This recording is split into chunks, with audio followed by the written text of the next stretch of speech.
하다 이제는 명태균이 민주당 사람이라는 억지입니까? 어제 국회는 본회의를 열어 명태균 특검법을 압도적 찬성으로 가결했습니다. 그런데 국민의힘은 당론으로 명태균 특검법을 반대했습니다. 심지어 권성동 원내대표는 명태균이 민주당 사람이라는 황당무계한 주장을 했습니다. 그러면 특검에 찬성하는 홍준표 대구시장도 민주당 사람입니까? 이러다 명태균이 중국인이라는 말까지 나오겠습니다. 아무 말 대잔치 그만하고 자중하기 바랍니다. 이제 공은 최상목 대행에게 넘어갔습니다. 또다시 거부권을 행사하는 것은 있을 수 없는 일입니다. 명태균 특검은 여론조작, 공천 개입, 국정농단 등 중대 범죄 의혹을 규명하는 법안인 동시에 12.3 비상계엄의 진상을 규명하는 법안이기도 합니다.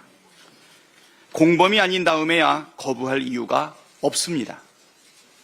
최상목 대행은 국회의 권한을 존중하고 명태균 특검을 즉시 공포하십시오. 헌법재판소가 만장일치로 국회가 선출한 헌법재판관 후보자를 임명하지 않은 것은 국회 권한 침해라고 선고했습니다. 당연한 결과입니다. 헌법재판관 9명 중 3명은 대통령이, 3명은 대법원장이, 3명은 국회에서 선출하도록 한 것은 삼권 분립 정신에 기초한 것입니다. 대통령이나 대통령 권한대행은 국회에서 선출한 헌법재판관을 임명하지 않을 권한이 없습니다. 그 당연한 상식을 헌재가 다시 확인해 준 것입니다. 그런데도 최상목 대행은 마흔역 재판관 임명을 바로 하기는커녕 정무적 판단이 필요하다는 기상천외한 망언을 했습니다. 국회에서 선출했으니 바로 임명하라는 것이 헌재 선고의 취지이고 헌법 정신인데 무슨 정무적 판단이 필요합니까? 헌법을 지킬 의지가 없는 것으로 판단할 수밖에 없습니다. 최상목 대행은 마치 자신이 헌법 위에 군림하는 특별한 존재가 된 것처럼 행동하는데 어서 착각에서 깨어나십시오.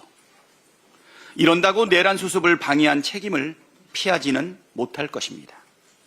헌법재판관 임명을 선별 거부함으로써 헌재의 온전한 구성을 막고 경호처의 윤석열 체포영장 집행 방해 행위를 수수방관하지 않았습니까?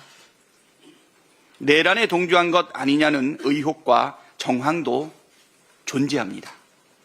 재판관 임명 여부와 무관하게 그 책임을 반드시 져야 할 것입니다.